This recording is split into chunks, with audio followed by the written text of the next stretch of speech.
Namaskar, I Dhruvika Kanabar from A.K. Doshi Mahila College, Jamnagar, Commerce Department welcomes you all to the online video lecture of Auditing and Corporate Governance. આપણે unit 1 જે બે ચેપ્ટરમાં divide થયેલું છે આ unit 1નું જે first chapter છે auditing વિષય પ્રવેશ આ ચેપ્ટર જે છે એ નું એક્સપ્લેનેશન મેં પૂર્ણ કરી નાખ્યું છે અને આ જે વિડીયો લેક્ચર છે એમાં આપણે આ ચેપ્ટરના દરેક પોઈન્ટ્સ જે છે એનો સંક્ષિપ્ત સારની સમરી જે છે એ જોવાની છે. તો ફર્સ્ટ ચેપ્ટર ઓડિટિંગ વિષય પ્રવેશ, જેમાં તમને ઓડિટિંગનો જે સબ્જેક્ટ છે જે તમે ટીવાય બીકોમમાં ફર્સ્ટ ટાઈમ જેનો અભ્યાસ કરી રહ્યા છો એ વિષય ઓડિટિંગનો જે છે, ઓડિટિંગ વર્ડ જે છે જે તમારા માટે બિલકુલ નવો હતો હમણાં સુધી, એ જે છે એના વિશેનું બેઝિક બેકગ્રાઉન્ડ, બેઝિક અન્ડરસ્ટેન્ડિંગ એની જે છે એ તમને હવે આ ચેપ્ટર પૂર્ણ થયા પછી મળી ગઈ હશે.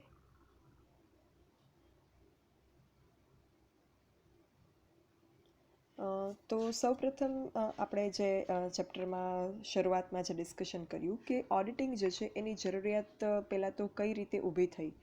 તો જેમ જેમ ધંધા ઉદ્યોગોનું સ્તર જે છે એ વિસ્તૃત થતું ગયું, એકાકી વેપારી પેઢીમાંથી જે છે એ ધંધા ઉદ્યોગો, ભાગીદારી પેઢી અને કંપની જેટલા મોટા પ્રમાણમાં જે છે એ થવા લાગ્યા, આર્થિક વ્યવહારોનું પ્રમાણ જે છે એ મોટું થવા લાગ્યું, એમ એમ જે છે આ ઓડિટિંગની જરૂરિયાત ઊભી થઈ. કઈ રીતે પ્રાચીન સમયમાં જે છે એ જ્યારે કોઈ ઉચાપત કે ગોલમાલની શંકા જણાય ત્યારે હિસાબી કામકાજમાં જે નિષ્ણાત વ્યક્તિ હોય એ વ્યક્તિ જે છે એ જે મેટર હોય, જે હિસાબો હોય એને લાગતા વળગતા વ્યક્તિઓને, માણસોને બોલાવીને એની પૂછપરછ કરવામાં આવતી અને એને સાંભળવામાં આવતી, અને આ સાંભળવું જે છે એને લેટિન ભાષામાં ઓડિર કહેવામાં આવે છે. તો આ ઓડિટ શબ્દ જે છે એ એના પરથી આપણે ઓડિટ વર્ડ જે છે એ ઉતરી આવ્યો છે, એનું ઇમર્જન્સ થયું છે. તો આ જે છે આપણે સમજ્યું કે કઈ રીતે ઓડિટિંગની જરૂરિયાત ઊભી થઈ, કઈ રીતે આ શબ્દ જે છે એ ઉતરી આવ્યું, આનું ડિસ્કશન આપણે શરૂઆતમાં કરેલું હતું. ત્યારબાદ આપણે ઓડિટિંગની જે એક ડેફિનેશન છે એ જોઈ હતી. ઓડિટિંગની ડેફિનેશન જે છે એ ઘણા બધા અલગ અલગ ઓથર્સે આપેલી છે. એમાંથી આપણે જે છે એ સ્પાઇસર અને પેગલરની ડેફિનેશન જોઈ હતી. એ સિવાય પણ FRM ડિપોલા, લોરેન્સ ડિક્સી, રોનાલ્ડ આયરિશ આવા જે છે એ વિદ્વાનોએ આ ડેફિનેશન આપેલી છે. એ સિવાય Perry, Eric L Kohler, Montgomery, Arthur Holmes, JR Batliboi, RR Gupta, HR Mehrotra, આ બધા વિદ્વાનોએ પણ સંખ્યાબંધ લેખકોએ જે છે આ રીતે ઓડિટિંગની વ્યાખ્યા આપેલી છે. આપણે એક્ઝામની દૃષ્ટિએ જો વાત કરીએ તો તમે એક કે બે ડેફિનેશન જે છે એ યાદ રાખો એ ઇનફ છે. એમાં એક ડેફિનેશન જે છે એ મેં સિલેક્ટ કરી છે સ્પાઇસર અને પેગલરની, કારણ કે આ ડેફિનેશન જે છે એમાં ઓડિટિંગનો અર્થ જો આપણે સમજવો હોય તો બહુ સ્પષ્ટ રીતે જે છે એનો અર્થ એમાં ક્લિયર થાય છે. એટલા માટે આપણે આ ડેફિનેશન સિલેક્ટ કરી અને એ જે છે મેં તમને એક્સપ્લેન કરી હતી, જેમાં જે ડેફિનેશન મુજબ હિસાબી ચોપડાઓ અંગે પૂરી પાડવામાં આવેલી માહિતી, ખુલાસા, વાઉચર અને દસ્તાવેજી પુરાવા, આ બધા માહિતી, ખુલાસા, પુરાવાઓમાં શું આવે એ બધાની ચર્ચા થઈ ગઈ છે. સાથેની તપાસ અને નફા નુકસાન ખાતું તે સમયનું સાચો નફો દર્શાવે છે કે કેમ, અને પાકો સરવૈયું જે તે સમયની ધંધાની સાચી આર્થિક પરિસ્થિતિ દર્શાવે છે કે નહીં, એની ચકાસણી કરીને તે અંગે અહેવાલ આપવો એટલે ઓડિટિંગ. આ નફા નુકસાન ખાતું કઈ રીતે સાચો નફો દર્શાવે અને કઈ રીતે ન દર્શાવે એવું પણ બની શકે, એની પણ આપણે ચર્ચા કરેલી હતી. અને જે પાકો સરવૈયું છે એનો હેતુ ધંધામાં એની આર્થિક પરિસ્થિતિ જે છે એ દર્શાવવાનો હોય છે. તો એ દર્શાવે છે કે નહીં એની ચકાસણી કરવી અને એનો અહેવાલ આપવો, રિપોર્ટ આપવો એટલે ઓડિટિંગ. આ ચર્ચા આપણે આ ડેફિનેશનમાં કરી હતી. અને જ્યારે તમે ડેફિનેશન લખો ત્યારે એ ડેફિનેશનને જ્યારે તમે ડબલ કોટમાં લખી અને કોઈ ઓથરનું નામ નીચે લખતા હોય ત્યારે એ ડેફિનેશન વર્ડ ટુ વર્ડ લખવી, એમાં કોઈ પણ પોતાના શબ્દો જે છે એ ઉમેરવા નહીં. ત્યારબાદ ડેફિનેશનને આપણે ડિટેલમાં સમજ્યા પછી જે છે એ ઓડિટિંગના અર્થનો એક સાર જે છે એ આ રીતે રજૂ કરેલો હતો કે ઓડિટિંગ જે છે એનો હાર્દ શું છે, ઓડિટિંગ શેના માટે કરવામાં આવે છે અને કોના દ્વારા કરવામાં આવે છે, અને એમાં કઈ વસ્તુ ચકાસવામાં આવે છે. એ રીતે જે છે આ સ્ક્રીન પર તમે જોઈ શકો છો એ ઓડિટિંગનો જે આવશ્યક તત્વો છે, પ્રણાલીગત આવશ્યક તત્વો, એનો જે સાર છે એ દર્શાવેલો હતો.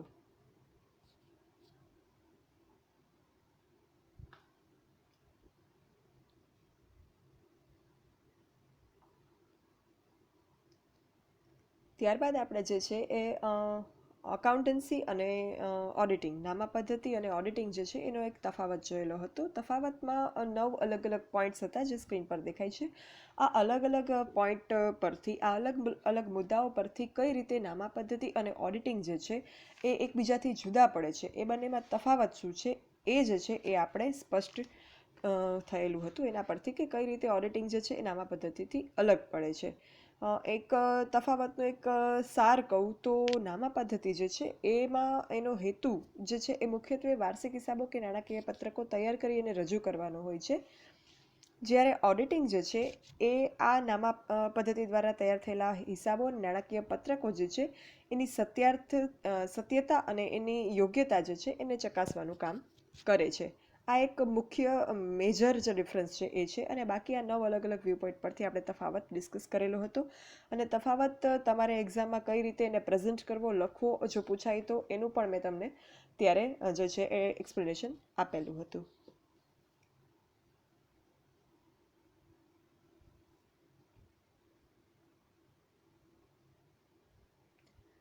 ત્યારબાદ આપણે ઓડિટિંગના હેતુઓ જે છે એનું ખૂબ જ ડિટેલમાં ડિસ્કશન કરેલું હતું. ઓડિટિંગના મુખ્યત્વે 3 હેતુઓ છે. સ્પાઇસર અને પેગલરે 2 હેતુઓ આપ્યા હતા, અને પછી જે છે એ આ હેતુઓને આપણે વધારે જો એનું વિગતવાર જોઈએ તો એના 3 વિભાગ જે છે એ પાડી શકાય. એ 3 વિભાગ છે: મુખ્ય હેતુ, ગૌણ હેતુ અને અન્ય હેતુઓ. આ જે મુખ્ય હેતુ છે એમાં આ મુજબના હેતુઓનો સમાવેશ થાય છે: કે હિસાબો યોગ્ય રીતે લખાયા છે કે નહીં એ તપાસવું, વેપાર ખાતું અને નફા નુકસાન ખાતું સાચું અને વ્યાજબી નફો નુકસાન દર્શાવે છે કે નહીં એ તપાસવું, અને પાકો સરવૈયું ધંધાની સાચી અને વાજબી આર્થિક સ્થિતિ દર્શાવે છે કે નહીં એની ખાતરી કરવી. અને અન્ય હેતુઓ જે છે એમાં 3 હેતુઓનો સમાવેશ થાય છે, જે છે કે કર્મચારીઓ પર નૈતિક અંકુશ રાખવો, કાયદાની જોગવાઈનું પાલન કરવું અને હિસાબોની વિશ્વાસપાત્રતા પ્રાપ્ત કરવી. આ મુખ્ય હેતુ અને અન્ય હેતુ મેં તમને એક લેક્ચરમાં જે છે એ એક્સપ્લેન કરેલા હતા.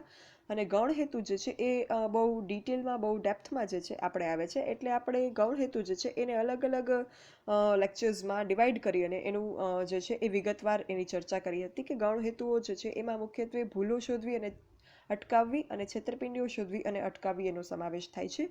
આ ભૂલો અને છેતરપિંડીઓને બે અલગ એ રીતે પાડવામાં આવ્યા છે કે ભૂલો જે છે એ સહજપણે થાય છે, અજાણતા થાય છે, હિસાબી જ્ઞાનનો અભાવ હોય કે એવા કોઈ કારણથી જે છે એ ભૂલો થઈ જાય છે, એની પાછળ કોઈ બદઇરાદો હોતો નથી.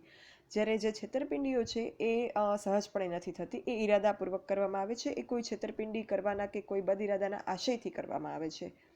તો આ બંને પ્રકાર જે છે એમાં પણ આપણે ડિટેલમાં ચર્ચા કરી હતી કે ભૂલો કઈ કઈ પ્રકારની હોય. તો ભૂલો જે છે એના મુખ્યત્વે 2 પ્રકાર છે: કાચા સમયને અસર કરતી ભૂલો અને અસર ન કરતી ભૂલો. અને આ ભૂલો કઈ રીતે થાય છે, કઈ રીતે કરવામાં આવે છે કે થાય છે, અને કઈ રીતે એને અટકાવી શકાય એનું ડિસ્કશન એમાં કરેલું હતું. ત્યારબાદ જે આપણે છે એ ગૌણ હેતુઓમાં બીજું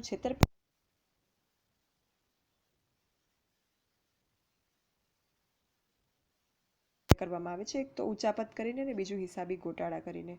આ જે ઉચાપત છે એ ઉચાપતમાં 2 રીતે ઉચાપત થઈ શકે: એક તો રોકડની ઉચાપત અને એક તો માલની ઉચાપત, બીજું માલની ઉચાપત. આ ઉચાપત કઈ રીતે કરવામાં આવે છે, શા માટે થાય છે, એનું આપણે ડિસ્કશન કર્યું હતું ને કઈ રીતે અટકાવી શકાય એની પણ આપણે ચર્ચા કરી હતી.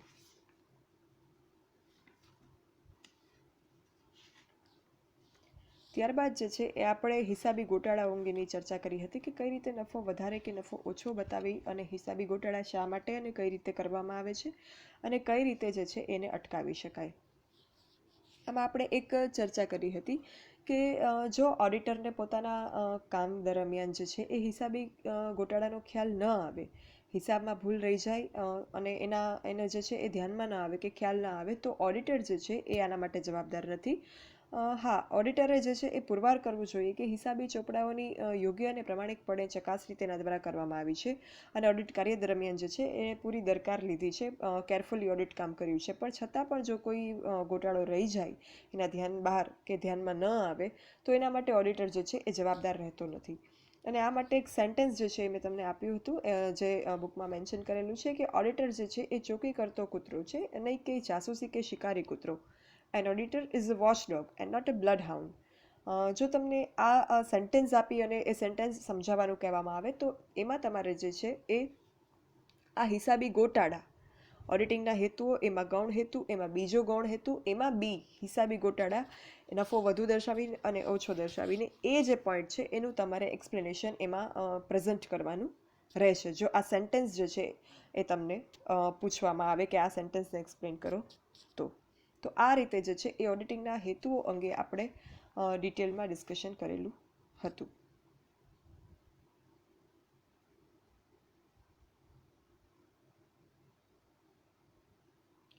ત્યારબાદ આપણે ઓડિટિંગની પ્રોસેસ કરવાથી જે છે એ શું ફાયદાઓ થાય અને શું જે છે એની મર્યાદાઓ છે એનું પણ ડિટેલમાં પોઈન્ટ વાઇઝ ડિસ્કશન કરેલું હતું. એક્ઝામમાં તમારે આ જે હેડિંગ આપેલા છે એ હેડિંગ બ્લેક પેનથી અને એની ડિટેલ જે છે બ્લુ પેનથી આ રીતે આન્સર તમારે પ્રેઝન્ટ કરવાનો રહેશે. આ ફાયદાઓ અને મર્યાદાઓના જેટલા પણ પોઈન્ટ હતા એ મેં ડિસ્કસ કરેલા હતા. એમાં અમુક પોઈન્ટ જે છે મેં ડિસ્કસ કર્યા જે આમાં ઇન્ક્લુડ નથી હજી પણ, તો એનું જે છે એ તમારે એ જે તે લેક્ચરનો વિડીયો જે છે એ જોઈને તમને એનો આઈડિયા આવશે. બીજું કે એક સેન્ટેન્સ જે છે એ તમને પૂછાઈ શકે કે નામા પદ્ધતિ એક જરૂરિયાત છે જ્યારે ઓડિટિંગ જે છે એ વૈભવ છે. આ સેન્ટેન્સ એક્સપ્લેન કરો. તો આ સેન્ટેન્સ જ્યારે તમને પૂછાય એક્ઝામમાં તો આ સેન્ટેન્સમાં તમારે જે છે એ ઓડિટિંગના ફાયદાઓ જ લખવાના રહે છે કે જેને ઓડિટિંગનું મહત્ત્વ પણ કહી શકાય. એમ પૂછાય કે bookkeeping is a necessity while auditing is a luxury. તો એના માટે જે છે એ આ સેન્ટેન્સના એક્સપ્લેનેશન માટે ઓડિટિંગના ફાયદાઓ તમારે લખવાના રહેશે. કારણ કે નામા પદ્ધતિ જે આપણે જાણીએ છીએ કે જરૂરિયાત છે, એનાથી જ જે છે એ ધંધાનું તમને આખરી પરિણામ નફો કે ખોટ જાણવા મળે છે. પણ ઓડિટિંગ જે છે એ જરૂરી નથી. ઓડિટિંગ જે છે એ કંપની પોતાની ઈચ્છા મુજબ કંપની માટે તો એ અત્યારે ફરજિયાત થઈ ગયું છે, પણ કોઈ પેઢી જે છે એ પોતાની ઈચ્છા મુજબ અથવા તો એને ક્યાંય ઓડિટેડ થયેલા હિસાબો જો પ્રેઝન્ટ કરવાના હોય તો જરૂરિયાત મુજબ કરાવી શકે. એટલે ઓડિટિંગ એક વૈભવ છે, લક્ઝરી છે. તો એમાં તમારે ઓડિટિંગના ફાયદાઓ લખવાના રહેશે. તો આ રીતે આપણે ફાયદા અને મર્યાદા ઓડિટિંગના ડિસ્કસ કર્યા હતા. ત્યારબાદ આપણે એક જે છે એ અગત્યનો પોઈન્ટ ડિસ્કસ કર્યો હતો, ઇલેક્ટ્રોનિક ડેટા પ્રોસેસિંગ, કમ્પ્યુટરાઇઝ્ડ હિસાબી પદ્ધતિ. જેમાં આપણે કઈ રીતે કમ્પ્યુટરાઇઝ્ડ હિસાબી પદ્ધતિ જે છે એ વર્ક કરે છે, કઈ રીતે એનાથી અકાઉન્ટ્સ લખવામાં આવે છે, કઈ રીતે એમાં એક બેઝિક મૂળભૂત માહિતી પૂરી પાડવાથી તમને અનેક પ્રકારના માહિતી અને હિસાબો જે છે એ તરત જ બહુ ઝડપી અને ચોક્કસાઈપૂર્વક મળી જાય છે. કઈ રીતે માહિતીનું પ્રક્રમણ કમ્પ્યુટરમાં થાય છે, કઈ રીતે આ જે છે એ ઉપયોગી છે, ધંધામાં કઈ કઈ બાબતોમાં આ માહિતીનું પ્રક્રમણ ઉપયોગી છે, એ અંગેની પણ આપણે જે છે એ વિસ્તૃત ચર્ચા કરેલી હતી. ત્યારબાદ આપણે કન્વેન્શનલ જે ડેટા પ્રોસેસિંગ છે અને એ કમ્પ્યુટર આધારિત જે ડેટા પ્રોસેસિંગ છે EDP, એમાં શું તફાવત અને શું સામ્યતાઓ છે એનું પણ એક ડિસ્કશન કરેલું હતું. કન્વેન્શનલ કે ઐતિહાસિક ડેટા પ્રોસેસિંગ એટલે જે મેન્યુઅલી કરવામાં આવે છે, માનવો દ્વારા કરવામાં આવે છે, જે આપણે વર્ષોથી કરતા આવ્યા છીએ. અને કમ્પ્યુટરાઇઝ હિસાબી પદ્ધતિ કે જે અત્યારના ટેકનોલોજીકલ યુગમાં જે છે એ નવો ડેવલપ થયેલો કોન્સેપ્ટ છે. આ બંનેની સામ્યતા, તફાવત, આ બંનેમાં પોતપોતાના જે છે એ શું ફાયદા અને મર્યાદાઓ છે એનું પણ આપણે એમાં ડિસ્કશન કરેલું હતું. ત્યારબાદ આપણે કમ્પ્યુટરાઇઝ્ડ હિસાબી પદ્ધતિ જે છે એનું મહત્ત્વ શું છે, ફાયદા શું છે, મેન્યુઅલ એકાઉન્ટિંગ સિસ્ટમ માનવીય હિસાબી પદ્ધતિ દ્વારા કઈ રીતે એ ચડિયાતી છે અને એની મર્યાદાઓ છે, આનું પણ આપણે ડિસ્કશન કરેલું હતું, કમ્પ્યુટર હિસાબી પદ્ધતિના ફાયદા અને મર્યાદાનું. ત્યારબાદ તમે આજે સ્ક્રીન પર જુઓ છો એ છે કમ્પ્યુટર ફ્રોડ્સ, કમ્પ્યુટરાઇઝ્ડ છેતરપિંડી કઈ રીતે ધંધામાં થઈ શકે અને કઈ રીતે એને અટકાવવાનો પણ પ્રયત્ન કરી શકાય, આની મેં ચર્ચા આ લેક્ચરમાં કરેલી હતી. ત્યારબાદ આપણે કમ્પ્યુટરાઇઝ્ડ હિસાબી પદ્ધતિ દ્વારા તૈયાર થયેલ હિસાબોની હિસાબી તપાસ એટલે કે EDPનું ઓડિટ, આ અંગેની ચર્ચા કરેલી હતી કે EDPનું ઓડિટ કરતી વખતે જે ઓડિટર છે એણે તપાસ માટે કયા કયા સિદ્ધાંતોને અનુસરવાના રહે છે, ધ્યાનમાં રાખવાના રહે છે અને કયા દૃષ્ટિકોણથી જે છે એ આ EDPનું ઓડિટ જે છે એના દ્વારા થવું જોઈએ, આ અંગેનું આપણે વિગતવાર ચર્ચા આમાં કરેલી હતી.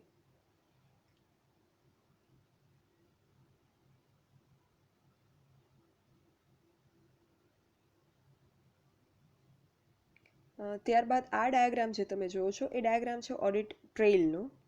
ટ્રેલ એટલે કડીરૂપ કે આધારરૂપ તપાસ માટેના એક પછી એક ક્રમિક પગલાંને આધારે થતી હિસાબી નોંધો કે વિગતોની તપાસ. માનવ આધારિત હિસાબી પદ્ધતિ જ્યારે અમલમાં હોય ત્યારે ઓડિટ ટ્રેલ કરવામાં આવે. જ્યારે હિસાબોની તપાસ કરવામાં આવે કડીરૂપ પુરાવાઓના આધારે ક્રમિક પગલાંને આધારે, ત્યારે આ રીતે જે છે એ 1 by 1 હિસાબોની તપાસ જે છે એ કરવામાં આવતી હોય છે. આ આપણે ઓડિટ ટ્રેલની ડિસ્કશન કરેલું હતું માનવ આધારિત હિસાબી પદ્ધતિ મુજબ. ત્યારબાદ આપણે કમ્પ્યુટરાઇઝ હિસાબી પદ્ધતિ મુજબ પણ ઓડિટ ટ્રેલ જે છે એ કઈ રીતે વર્ક કરે છે એનું પણ એક જે છે ડિસ્કશન કરેલું હતું કે કમ્પ્યુટરાઇઝ્ડ હિસાબો જો બનાવવામાં આવે તો એમાં ઓડિટ ટ્રેલ જે છે એ કયા પ્રકારની હોય અને કઈ રીતે એ માનવ આધારિત હિસાબી પદ્ધતિની ઓડિટ ટ્રેલથી અલગ પડે છે કે શું એમાં કઈ બાબતનો ઉમેરો થાય છે એનું આપણે ચર્ચા કરેલી હતી. ત્યારબાદ આપણે એક અગત્યનો કોન્સેપ્ટ જે છે એ શીખ્યા હતા CAATs, computer assisted audit techniques. Computer દ્વારા હિસાબોની ચકાસણી જે થાય છે એ કઈ રીતે થાય છે અને એમાં કઈ રીતે જે છે એ હિસાબો બનાવવામાં આવે છે. એમાં પણ બે ટાઈપ હતા, કમ્પ્યુટર ફરતે હિસાબી તપાસ અને કમ્પ્યુટર દ્વારા હિસાબી તપાસ. આની પણ આપણે વિગતવાર ચર્ચા જે છે એ કેટ્સના પોઈન્ટમાં કરેલી હતી.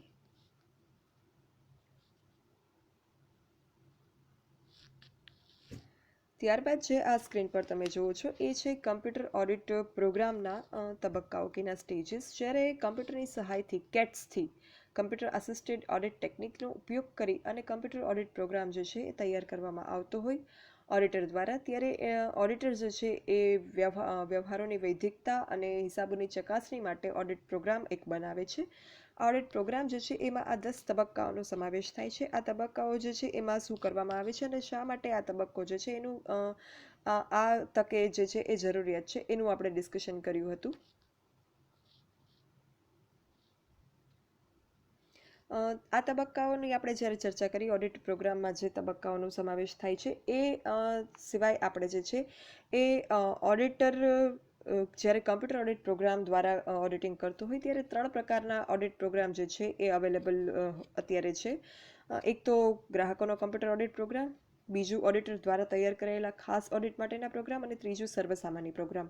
તો આ 3 પ્રકાર જે છે એ 3 પ્રકારો શું છે, એની ફાયદો શું છે, એની મર્યાદા શું છે એની પણ ચર્ચા કરેલી હતી. અને ચર્ચાના અંતે કંઈક એવો સાર નીકળતો હતો કે જે સર્વસામાન્ય ઓડિટ પ્રોગ્રામ છે, જનરલાઇઝ્ડ ઓડિટ પ્રોગ્રામ, એ જે છે એના ફાયદાઓ વધારે છે અને એની મર્યાદાઓ જે છે એ જોવા જઈએ તો ઓછી છે. તો એ પ્રોગ્રામ જે છે એ અત્યારે વધારે ચલણમાં છે અને પોપ્યુલર છે એવું આપણે એમાં ડિસ્કસ કરેલું હતું.